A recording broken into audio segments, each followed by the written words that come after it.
Hello and welcome to this episode of Midlife Men with me, Philip Briscoe. This episode I'm joined by Jeff. Jeff and I actually live near each other and we met over cycling. And Jeff's kindly agreed to share some of the experiences he's had with mental health challenges during his life and some of the techniques he's used to help overcome those and a few hairy-assed ambitions, which we'll hear about later on, I hope. And so welcome, Jeff, and having a chat over a cup of tea. So do you want to start by telling us, when did you first discover you were having, mental health challenges in your life? Thanks, Philip. Yeah, it's great to be here. Great to get an opportunity to tell this story, really. But I guess I was a little unusual in as much as I knew that I was, I probably didn't have the word. I knew I was down. I was depressed from being about 10 or 11 years old.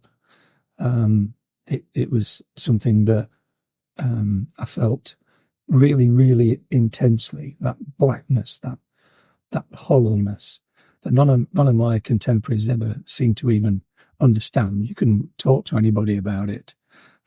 Although I did speak to a teacher at the time who said, "Oh, you're depressed."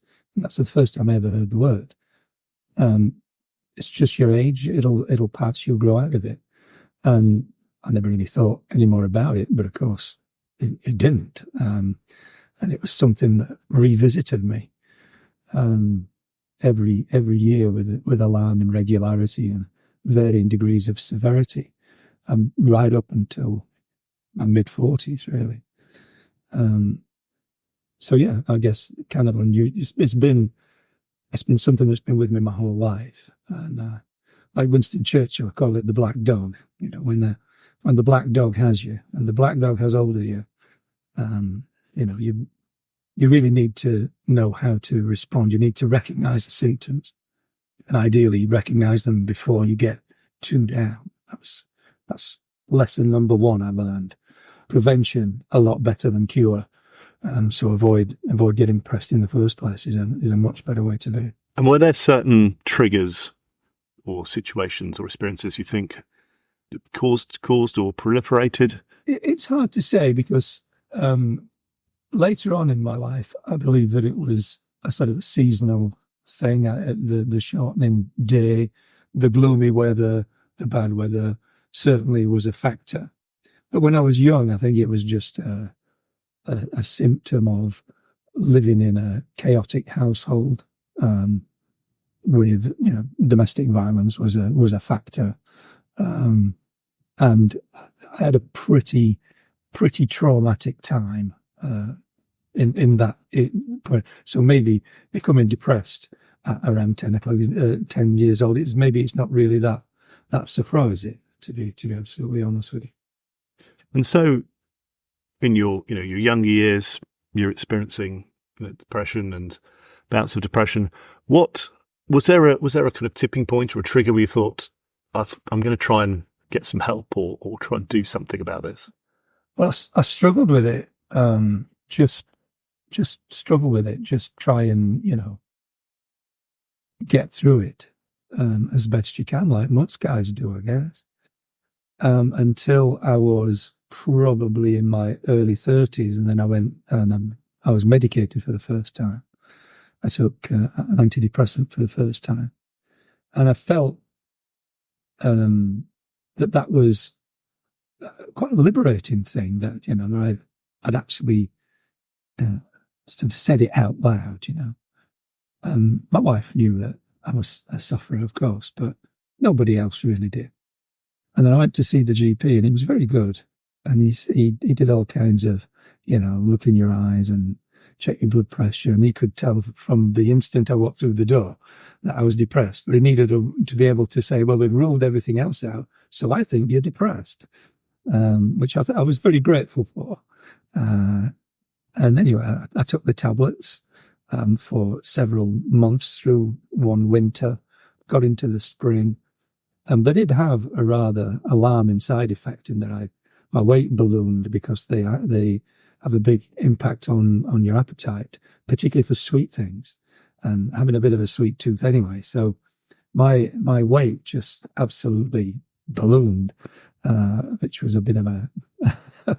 I wasn't sure whether it was whether the juice was worth the squeeze, really. But it was. But that was the symptom, and my weight went up a long way. And then that's really when I first got the kind of glimpse that maybe exercise and being outside, and maybe there's a pattern to spot here in the time of year is a factor. The amount of stress I'm undergoing at work is a factor. And avoiding going down is much better than trying to sort of limit the duration of being down. And so, as I say, I was quite a keen cyclist at the time, and I found that if I exercised pretty vigorously, by which I mean I was quite committed, then it seemed I didn't seem to get it quite so bad or quite as often.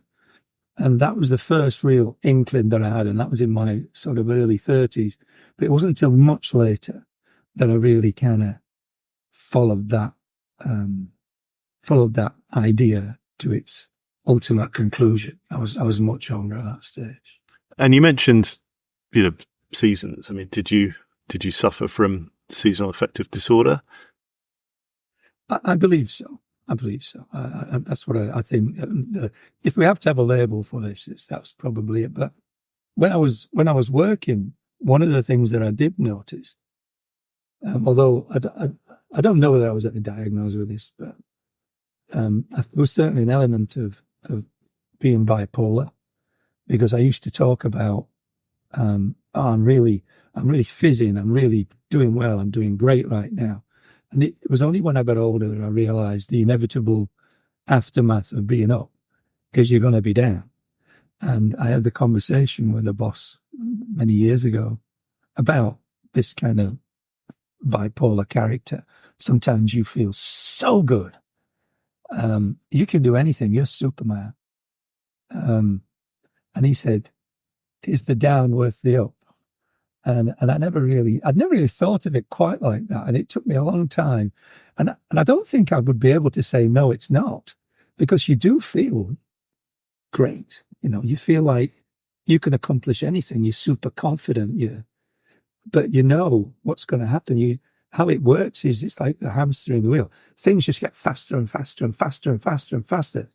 And eventually, there's only one place where that's going to happen. And then it goes bang, and then you're in bed and you can't face the world for 3 days. And, you're scared to go outside, or you're scared to go in a crowded place. And all of a sudden you're a completely different person. And yet just a few days ago or a week ago, you were Superman. And now you're frightened to go into the cafe at Marks and Spencer's. It's like, the difference is just amazing, absolutely amazing, but true. Absolutely true. This is how I felt. I used to say to my wife when I was a little bit more informed, I guess, I used to say, I need to be careful now. I'm swirling. I need to be careful now. I mean, it's because I'd go out and I'd just feel that little bit of anxiety, and I've learned to recognize it as a symptom that you need to be good to yourself right now. You need to think about this, because otherwise this is not going to end well.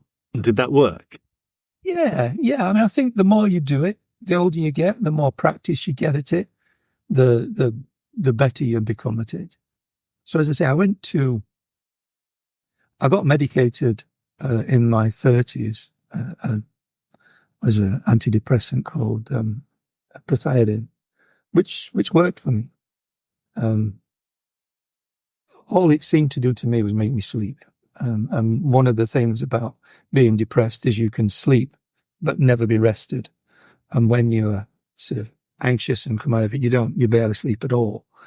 And so having something that just like a chemical hammer that makes you go to sleep is a very useful thing to have. It's almost like it brings you to a dead stop. So I was medicated with this, and then I guess I was just living season to season, year to year, I'd be quite happy to say, oh, I'm a little bit manic, a little bit hyper in the summer, because I know that's kind of how I am. And then I'd get to the winter and I would be dreading that blackness that would envelop me and take over my life. And then you just become small, you become you just become nothing. You just disappear into nothingness. It's it's the worst thing in the world. For me, anyway, it's the worst experience, the worst feeling I had. And so did your employer, step in? Did they offer you some help? Did you ask them? Well, I guess I got to about, I had a pretty good job. You've got to say that. And I had a good employer, a nice HR manager, informed HR manager. And I got on very well with her. And one day I just decided we were in sort of September, and I know the winter's coming, and I'm expecting it to be just like everything, to go down and to struggle up to Christmas and then limp through Christmas and then get into the real hard slog of January and February, and then eventually come out this. That's what I was prepared for. And I went to see it and I said, this happens to me. And I hate it. I hate it. It's just the worst thing. And she said, yeah, I can see that you're very, at certain times you're different, shall we say, very reclusive at times and very kind of outgoing at others. So she'd obviously noticed because she was quite sad. And she suggested that I start working with a lady who was a psychologist. And the idea behind it was that they try and make you into the best version of you that you can be. I know that sounds kind of cheesy and soundbitey, but it's true, they shine light in your dark little corners. And she was a very, very tough lady. There was nothing wishy-washy about this girl. She'd put her head on one side and she'd hold her chin meditatively and she'd let me spout on, and then she'd say, bullshit. Now, what do you really think? She had no time for anything other than the truth. And I loved her. I absolutely loved her. And this is where we examined a lot of the things that had happened to me as a kid, a lot of the experiences around that, and how that had always been with me. I've done some reading. I read a book by Fergal Keane called The Terror, I believe. And he was on about, because he had a complicated childhood himself, and he was on about a situation that children from violent and complicated family backgrounds, they have a thing called hypervigilance, where a bad situation is likely to kick off in the home at any moment, and you are hypervigilant for it and trying to head it off. And I think I kept on doing that. I kept on being hypervigilant throughout the whole of my life. And we talked a lot about that, about how that had come about. And then we talked about being in a house with a narcissistic, bully, self-centered idiot for a father. And if you're going to do the talking cure, you've got to fess up. There's no good keeping anything back. You've got to put it out there. And so, as I say, I did, and I got a tremendous amount from this girl. One of the things she said was she revisited the exercise thing. So I started, on the back of all this, be the best version of you can be. And I started really, there was a couple of things I did. I started a really rigorous fitness regime. I started running. I've never been a runner. I was actually a golfer, for Christ's sake. But I started running. And got back on my bike and started doing cycling with a cycling club and doing some stuff like that. But the running was the main thing. And all of a sudden, this was like throwing a light switch. This was like, I used to dread the dark, cold, grey, windy, wet, rubbish days of January. And now it's like, well, what better day is there to go for a 10-mile run than today? Because what else are you going to do with it? And you'd go out in the morning and you'd run through the cold, through the wet. And then you'd come back at lunchtime and you'd have that buzz, that endorphin high. And it was like, mate, if they just bought me a pair of running shoes instead of the drugs, I could have been here 10 years ago. And that really was for me a massive moment. And, so I kept on, and I'd been running from that stage right up until just a few years ago. I finished about 3 years ago. I'm 64 now, so I probably ran a full program until I was about 62. And then I just transferred up to the bike. Now I just ride the bike. One of the things that, working with the psychologist, that she said, I want you to think about and tell me about that ambition that you've got that you don't tell anybody about. Like, I don't know, the thing that you have always wanted to do, but you don't tell anybody because they might laugh at you. And I thought about it, and she called it the big, hairy-assed, audacious goal. And she says, that's what we're going to produce for you, a big, hairy-assed, audacious goal, because what we need to do is put the confidence in you to be able to go after it, because there's no point having a goal unless you're going to actually pursue it. So it took a long time for me to settle to it. And I came up with two, really. The first one was, I'd always wanted to play a slide guitar solo in a blues band. And she said, well, why don't you? She was very pragmatic. And so you need to learn to play slide guitar and you need to find a blues band and get in it. And from actually outing it to her and saying, that's what, was only 2 years later, I've got a photograph over there, of me standing on stage in a pub in Oxford playing a slide guitar solo in a blues band. 2 years. I mean, I worked bloody hard at it. It didn't just come for free. It took a lot of commitment, but I did it. And I've been a musician ever since. And I was never really a musician before that. I'm a gigging musician. I'm a guitar player. And that then gave me something that was like for me. It wasn't work and it wasn't looking after the kids. It was music. It was a hobby that was for me, that the family can either support or not support. They can either like or not like, but it's for me. And I think that's a real big thing for men in their sort of middle years. You've been pushed back into a corner. You've given up all the things that people find, oh, you like trains? Or you collect plant pots? What? You get pushed back. And it's like, well, yeah, I do. This is me. This is what I need. And I think it's kids today are better at that. But my generation were very, very bad at that. They couldn't wait to give up their hobbies and become old.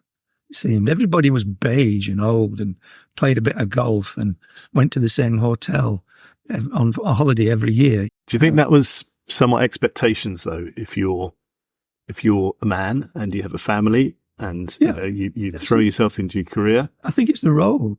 I think it's quid pro quo. I mean, because there are advantages, or there were advantages in those days. I recognise that the world of work and for young families these days is a different world entirely, and I'm glad I'm not in it, frankly. But back in my day, you really could kind of get away with it because you were the one who was making the money. You could, maybe not pull your weight quite as much as you should. And I don't doubt that I've hidden at work when I should have been looking after my kids. I don't doubt that I've done that. I'll hold my hand up and I'll say, yeah, I do. I think that the guitar thing was something entirely that, I mean, I wanted to do. I guess it shows ego, doesn't it? You know, you want to play in a band. There's ego going there. And I think it's very easy to feel when you get into your 40s that, you know, you're putting on a few pounds, you're losing your hair. And it's like, you've got to have that last hurrah, I guess. So maybe that's what I was doing. I don't know. Maybe. But I felt it very strongly. I was very keen to do it. So that was that. And as I say, I was very successful with that. And the other thing she said about Harry asked Audacious Goal was I read a book by a lady called Josie Dew called Travels in a Dazed State.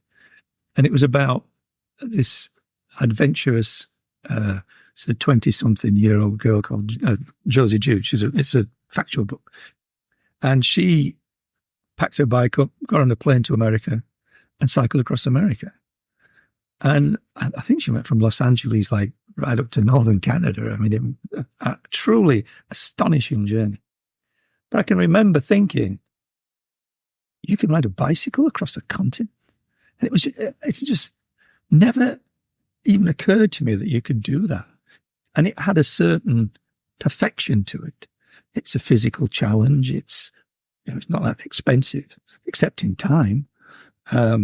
It's adventurous. It's admirable. It's a great story to tell in the pub, you know. It's just a great thing to be able to say you've done. So anyway, I read the book, and bearing in mind I'd got children at like 4 and 6 at the time, so there's no way I was getting on a bike and riding across America anytime soon. But that ambition and that desire never left me. And then when I was coming towards the end of my time at work, it kind of resurfaced. And interesting, I didn't need to read the book again. It was just, the idea was just there. And so I was a manager. I'm an organized guy. I can organize things. I started doing some reading round and contacted a few people who'd done this kind of thing. Bought some gear, did a bit of training. And when I did eventually finish work, on the 28th of February, 2014, 4 weeks later, I flew to St. Augustine in Florida, and I rode my bike to San Diego, California, all the way across 3,500 miles. And it was fantastic, absolutely fantastic. And it's like, the strange thing now is it feels like it happened to someone else. It's like someone else did it, you know.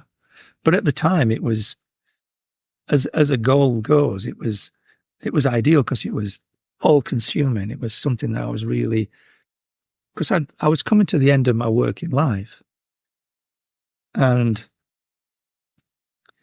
it's really easy to kind of like miss the person that you were. It's like, you know, you get you're used to being somebody at work, you know, people behave differently towards you. They just do. It's just human nature. But there's one thing I can tell you is when you retire, the day you retire, 24 hours later, nobody cares what you used to do. You have got a shelf life.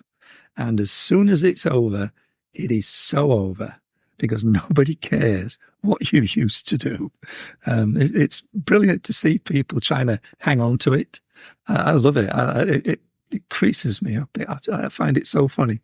It's just, I want to put my arm around and say, give it up, mate. You're not the bank manager anymore. You know, you're just nobody. You're just an old man in a beige suit, which is, you know, unless you choose not to be. And that's really what this chat is about. Is it saying, in your 40s, in your 30s and 40s, find your thing. Hold on to your thing. Despite what pressures you're under to, you know, do the school run and give up your nights playing poker or whatever it is. It doesn't matter what it is. Or going to the convention of pillowcase collectors or whatever it is. It doesn't matter. Hang on to it. Hold on to it firmly. And then later on in life, don't have hobbies, have passion. Have something that makes you wake up in the morning and say, I've got to go and do that.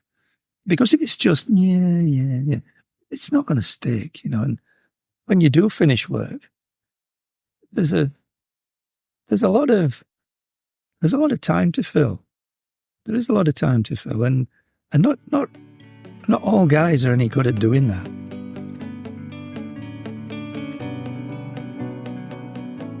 So did you feel once you had your big adventure in the US and you learned to play the guitar and performed, did you find your general mental health was more manageable? Were you feeling more in control? From the time that I started my exercise regime, which would have been sort of in my early 40s, until my 60s, I'd never had another episode of being truly depressed. I had off days. We all have off days. But something which lasts a substantial period of time, a 2-week, 3-week, 4-week period of being really seriously off it. I didn't have another one until I did, which is another story. So what happened? You made it to your 60s. Yeah, so there I am. I'm in my early 60s. I would say fat and happy, but I wasn't fat because I was fit. Yeah, I was doing a full running, cycling. I wasn't overweight. I don't smoke. I had a good diet, although I was a little bit too keen on the biscuits, a bit too much sugar. But because you're burning it, doesn't matter. You're not putting the weight on. It really doesn't matter. Or so I thought. And then 2 years ago, I'm just at home playing with my grandson, and all of a sudden I can't see out of one of my eyes, and my left arm feels like it isn't attached to me. And I thought, this is not good. And long story short, it was great. It was a great moment when I didn't quite know what to do. I kind of thought I knew what it was, but I ended up phoning NHS 111, and I got this lovely girl on the phone. She said, "Oh, Mr. Moore, the symptoms you're describing require immediate hospitalisation. There is an ambulance on its way to you." And literally, the words in no sooner been said than the front doorbell rang. There's an ambulance there. And it was like, what? And it was just like it all just kind of swirled and took on a life of its own, And I'm there playing with my grandson one day. Next minute, I'm in an ambulance on the way to the hospital. And anyway, I had a lot of waiting around because various things. And long story short, I ended up being diagnosed with a TIA, a transient ischemic attack, or a mini stroke. And I had an MRI scan and various other things, ultrasound, and they found a blocked carotid artery in my neck. And they said that it needed to come out. I always remember the stroke doctor told me, he said, patients with your presentation will progress to a life-threatening, often fatal stroke within a very few weeks. So we'd like to get you in quite soon. Quite soon. I like that. I love the understatement, quite soon. So I was pretty much straight in within a couple of days. And they took the plaque out of my neck, and I saw it, and it was quite a horrible looking thing. And the surgeon said, "Oh yeah, that was going to have a bad outcome for you. Had you not, this absolutely had to be done." And I'm insanely grateful to the skill of the surgeon, but mainly to the young junior doctor, who, when I was getting moved from pillar to post in A&E, because I wasn't symptomatic then, because it's a transient thing, she said, I said, I need to go home. I've been here all day, kind of thing. Typical old man in A&E. And she said, I think you've had a TIA. I'm going to refer you to the stroke to the stroke team, and they will be phoning you later today. And had I not seen her, I would have gone home and I would slip through the net through my own stupidity.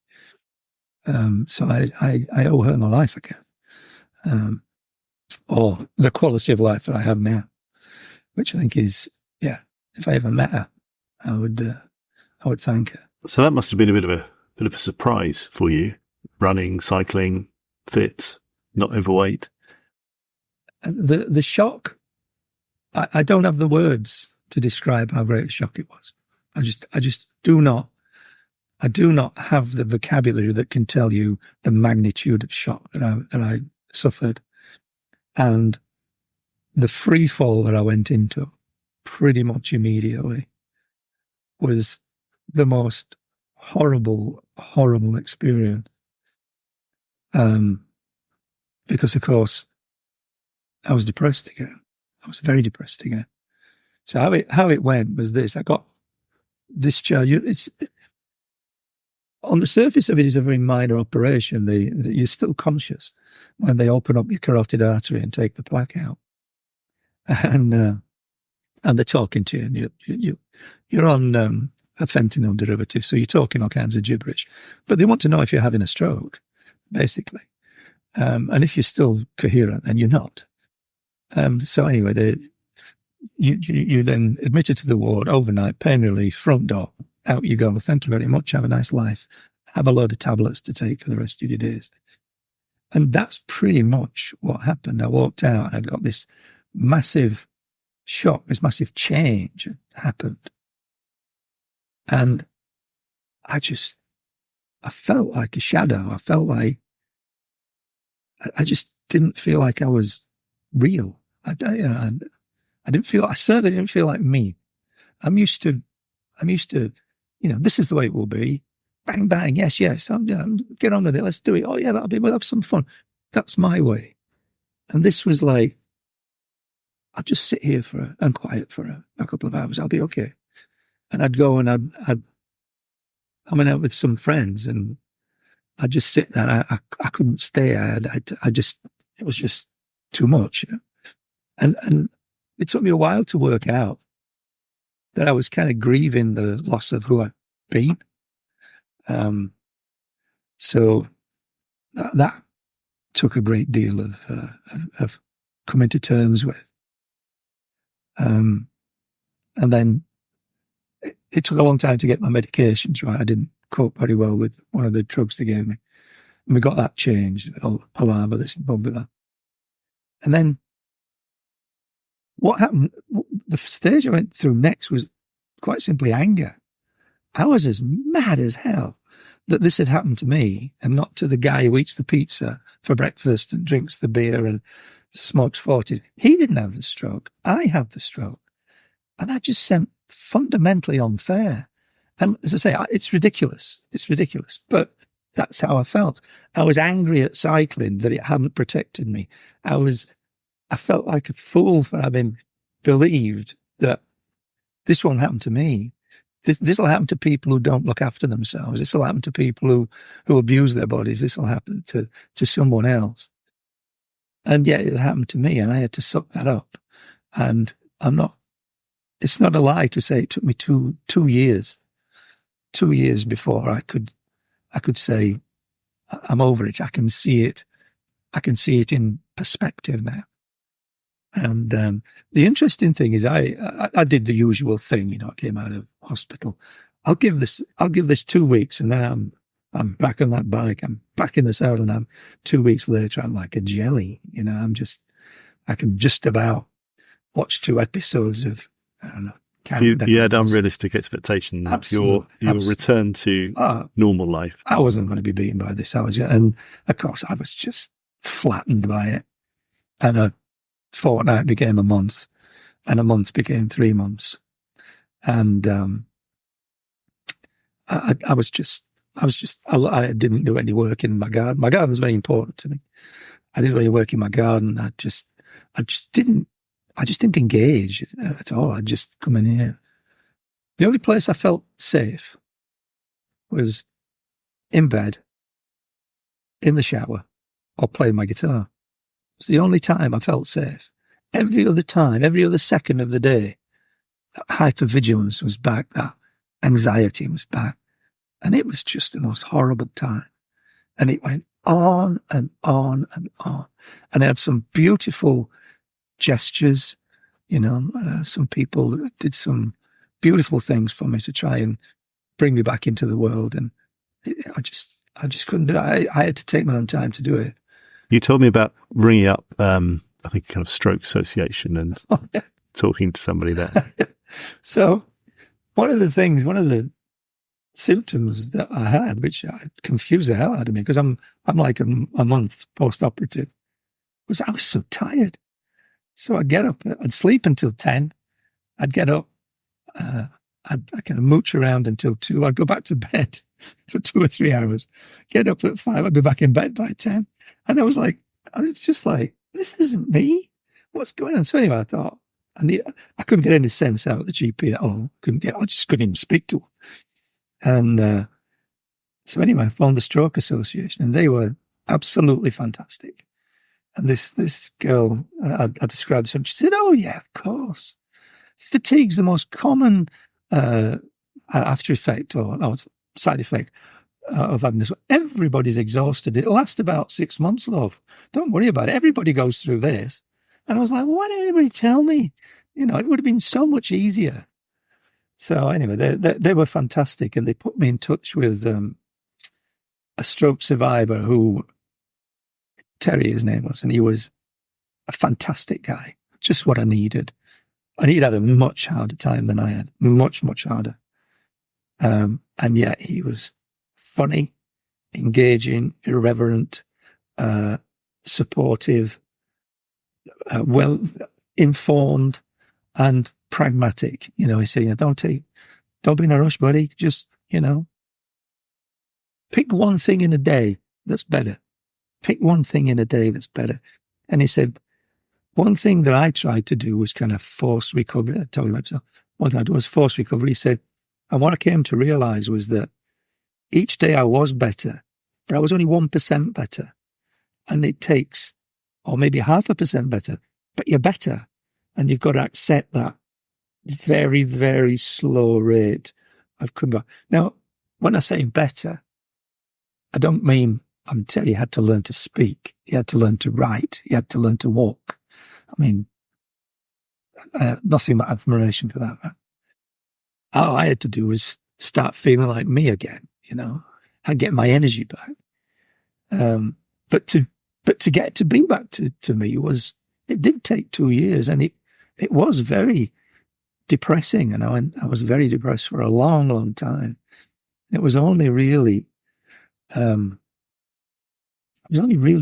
gradually that I came back. And then, I came through a couple of winters, and I came into a spring, and then just decided to get back on the bike again and start cycling again. And that helped. And then the more recovery I got, the better I felt. And it's just been a continuous, gradual, slow improvement, not a revolution like I expected it to be. Probably somewhat stupidly I expected it to be like that. And so today, how was today? 100%. I'm back with all that entails. Yeah, I'm much more humble than I was. I'm a much better listener. My wife says I'm kinder, which I quite like that. That made me cry. But yeah, I'm kinder apparently. I'm a better listener. And I've got time for things that I didn't have time for before. Yeah. The peculiar thing is that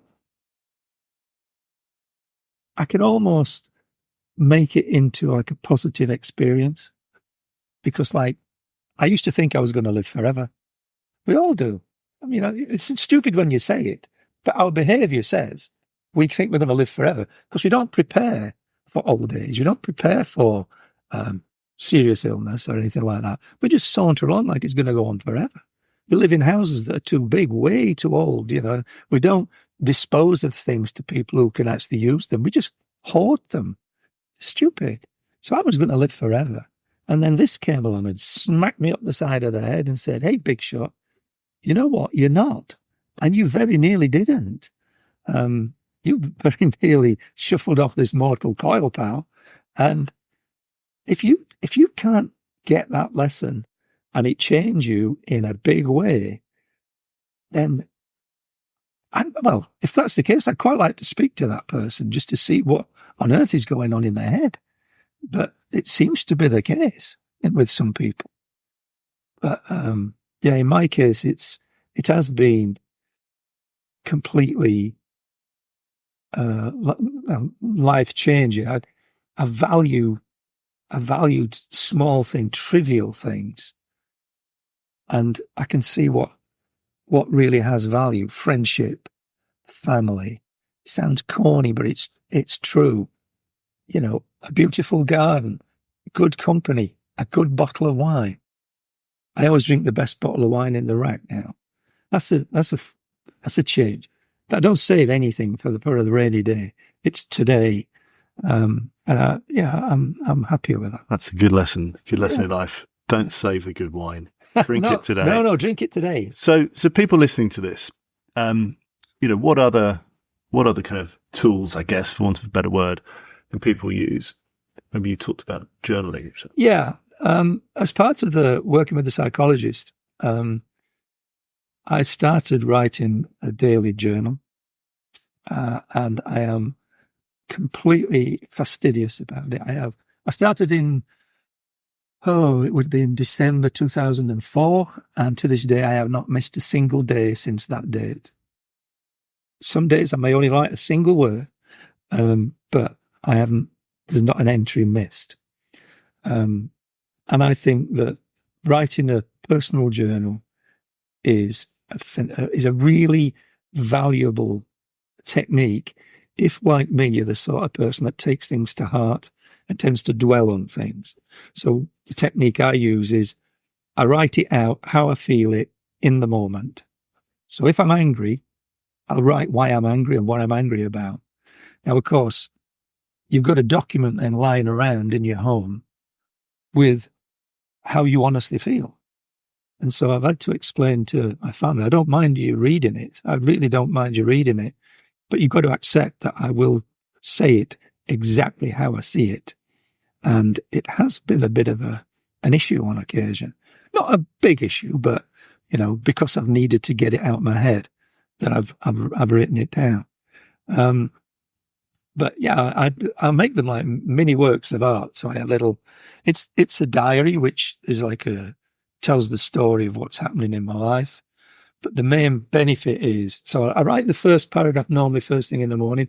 This is what I'm planning to do with my day, or this is what I expect to happen with my day. This is how I'm feeling. I'm excited. I'm a bit disappointed with the weather, or blah, blah, blah. I'm hopeful, but whatever. And then at night I write the what's come of it. And then that's when I'll do the sort of reflection on anything that's really bothering me. And I do read back through them because it's a very good technique to see what is bothering you. If you've mentioned it 3 or 4 times in the last 2 weeks, you need to address it.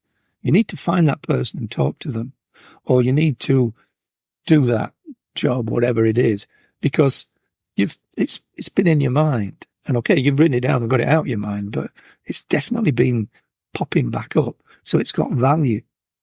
And I read the reason why I kind of knew that I was better after my TIA was because I read through what I'd written immediately after. I wrote it while I was in hospital, actually. I wrote it while I was in hospital. I wrote it the day I came home. I wrote it every day thereafter. And there are screens and screens of stuff there. And I've read it and I don't recognize hardly any of it. It's very strange. I was in a very strange place, which I'm not now. So I know I'm not there.